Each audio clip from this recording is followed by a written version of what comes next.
Am I the asshole for leaving my fiancé at the mall after he insisted that I buy him a $350 watch? Me, F, 32, and my fiancé, M, 30, Aaron have been together for 2 years. I have a high-paying job and work long hours. He has, used to, a 3-week shift in a job that pay, IED, x5 less than mine. We're on pretty great terms on everything except money. He's a big spender and spends so much on fancy stuff although his job does not give him this luxury. He constantly likes, and wants new stuff like watches, gadgets, electronics and car accessories, and I do my best to use every occasion, like Christmas and B-days and New Year, to get him what he wants. Lately, and after he lost his job, I've been noticing him tagging along whenever I go shopping, then have me buy him expensive stuff right there and then. I end up paying to avoid causing a scene in public because he'd beg me then start throwing a fit if I refuse.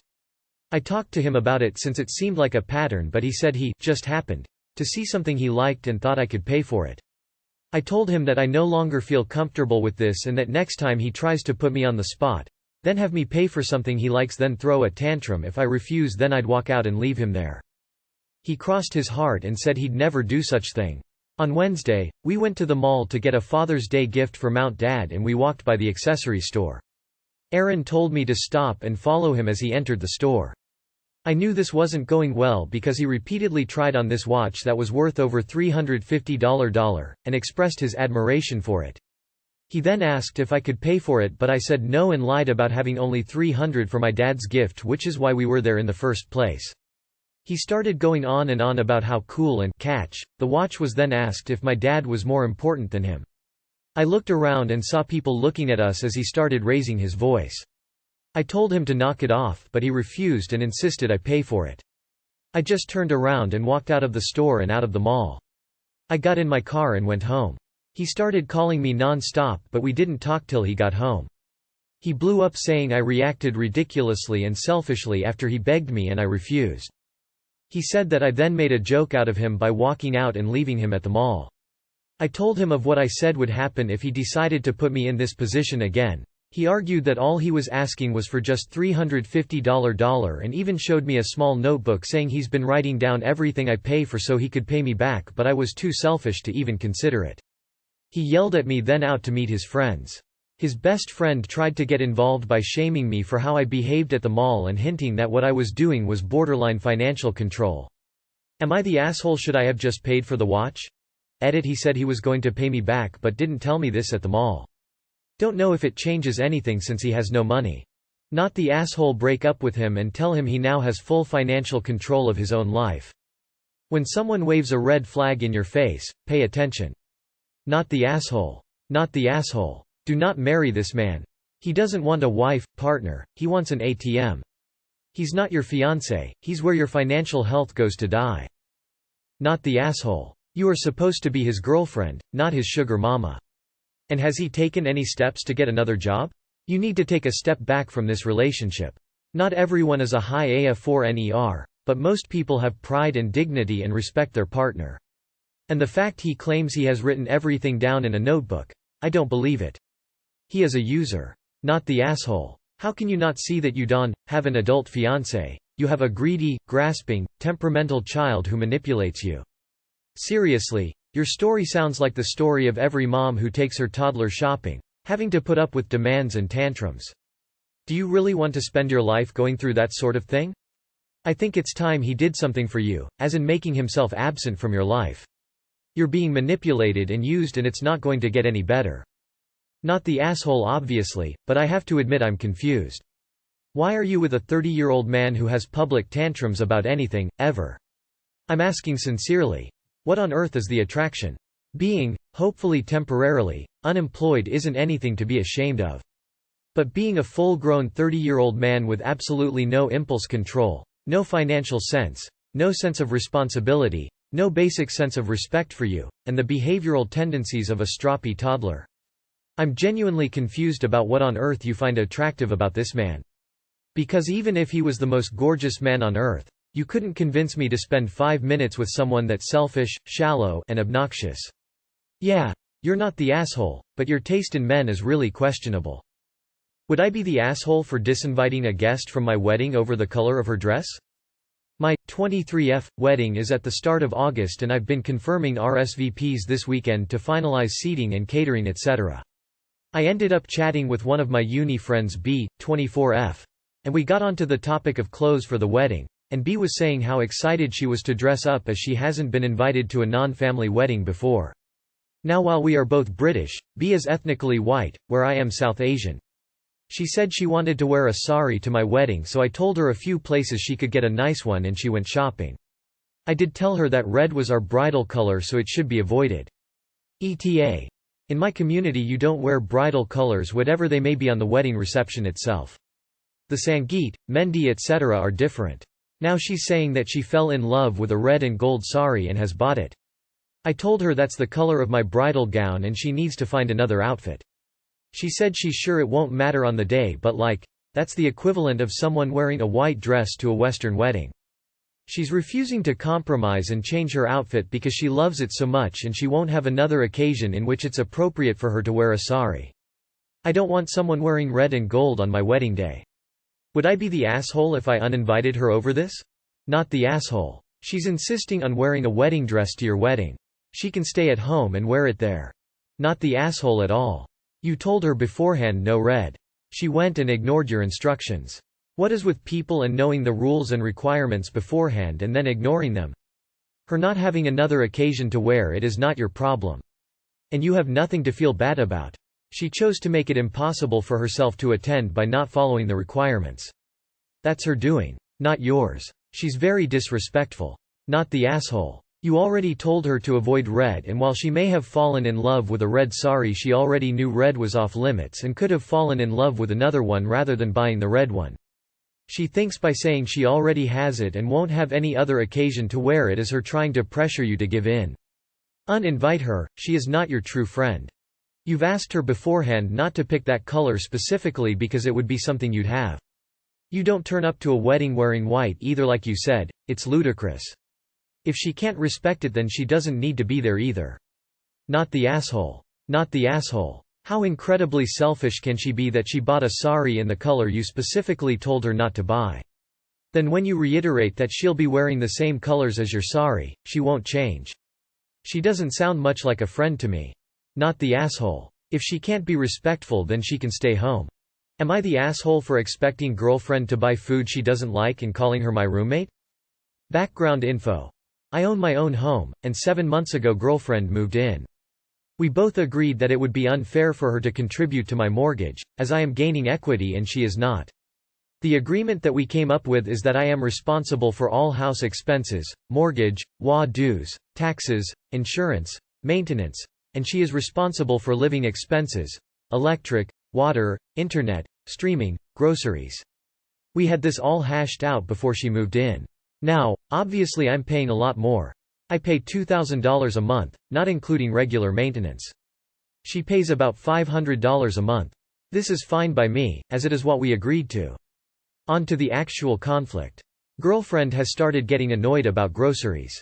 We keep a list on the fridge both can add to, and she goes shopping once every 10 days or so. She says that I put too many luxury items on the list and it bothers her to buy expensive items she doesn't like. The main offenders are oils, olive, coconut, peanut, avocado, vegan yogurt, am lactose intolerant, and cashews. I admit that all of these things are expensive. However, I do not go through them very quickly. The large oil containers last over a month each.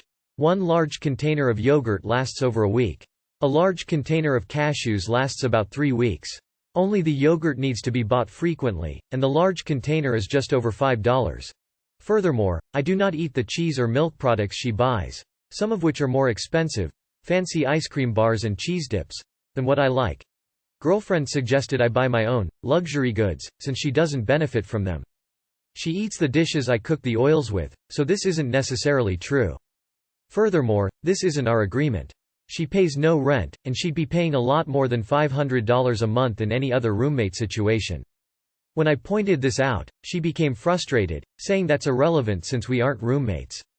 I argued that, in addition to being boyfriend and GF, we are also roommates, and some of our conflicts are those that most roommates face. She hated this comparison and ended the discussion abruptly to leave for work. even though she had 20 minutes before she needed to leave. Am I the asshole? Is there a rule I didn't know about calling SOs roommates? Is expecting our agreement to stay consistent an asshole move? Girlfriend mentioned that these days everyone needs to tighten the belt. Should I be sacrificing more for our relationship? Extra info. Got back from work and there were too many comments to read all, answer all. So here's the answers to the questions I saw a bunch of before I got overwhelmed and stopped reading. Oil. I don't drink oil or have high cholesterol. Olive oil and avocado oil are used for sauces, salad dressings, etc. Coconut oil I use for curries and stir-fries. Peanut oil for sauces and stir-fries. All are bought infrequently in large containers because it's cheaper. No more than one, sometimes none, needs to be replenished each month, as I said. They last a long time. I'm not fat or unhealthy. Expenses. Utilities are not expensive where we live. We are both passionate about energy conservation and use very little electricity and water. The utilities are still in my name, she just logs into my account to pay them. I see exactly how much they are. It's $120 a month for water and electric. Internet is $60 a month. Girlfriend goes shopping every 10 days. She spends about $90 per shop. I've seen receipts. That's $270. IDK why so many of you spend $1,000 a month on groceries. I recommend cooking homemade meals like I do. It's very inexpensive. Dried goods like rice, pasta, beans, cost pennies per serving. In-season produce that grows in our region is affordable. I don't know how much she pays for streaming, as I didn't have it before she moved in. If it's more than $50 a month, then she should cancel one, because that's ridiculous. My finances. I'm not house poor and can afford my mortgage. My mortgage is still cheaper than renting. I do not need my girlfriend to subsidize my house. I paid all of my own bills before she moved in and would be able to continue doing so without her. Not the asshole. GF is getting a little too comfy with living rent-free. Time to renegotiate your finances. In your situation, I'd adjust it to charge her a fair market rent and split groceries. Edit. And get it in writing, that's only fair to both of you. Not the asshole. She's being greedy. And being nit-picky with the term roommate. It seems like she feels like she's expecting you to financially take care of her completely. Are you okay with that or no? Not the asshole. 2000 versus 500 is a huge difference. She should stick to the agreement. Those aren't luxury items if they are used to cook with and you are lactose intolerant. I am also lactose intolerant. Have you tried the Lactaid pills? They work great in my opinion. Not the asshole. She's being dramatic. If she's already paying less than $500 on groceries alone, she's already getting a good deal. Our grocery bill is like $600 a month minimum. Of course I don't know where Op lives, but I have a hard time believing that girlfriend really only pays $500 a month if she pays electric, water, streaming, internet and all groceries for the month, especially with the current high inflation rates. If I do a regular once-a-week shopping trip, and I don't buy fancy oil and yogurts, I have to drop over $100 at once. Electricity is always around $70 and I live just in an apartment and I'm at work all day, and internet is also over $100. I say no assholes here, and I would recommend a budgeting app for girlfriend and him, and for girlfriend to 1 month long collect every single receipt of what she actually spends and then they can reevaluate. Info. Are you a 100% sure she's only paying around $500? Because that seems like a very unlikely number to me. Groceries, streaming subscriptions, electricity, Wi-Fi for 2 people coming to $500 is very unlikely. Check with her on that. Am I the asshole for saying my mom had no responsibility to my half-siblings in a fight? So my parents have me and my sister Katie, we're both mid-20s now. Dad had an affair, got the other woman pregnant, and she told mom about her and my dad's relationship when she was 6 months along. Mom kicked dad out immediately and they divorced. Dad was living with and engaged to other woman. They had another kid a short time later. My sister and I were 6 and 7 when our lives got turned upside down. Dad's other woman per second wife bailed when she realized he still wanted mom and would have stayed had she not kicked him out. She left her kids behind too. Dad wanted mom to step into our half-siblings' lives. Mom held firm on her no.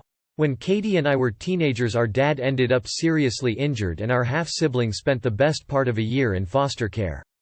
A big deal was made of this because dad had requested our mom be asked to take our half-siblings if something happened to him, and mom had said no when approached. We didn't see our half-siblings at all during this time. It's been almost a decade since all that. Dad fully recovered and finished raising our half-siblings alone. But Mom's lack of taking in half-siblings has never been forgotten.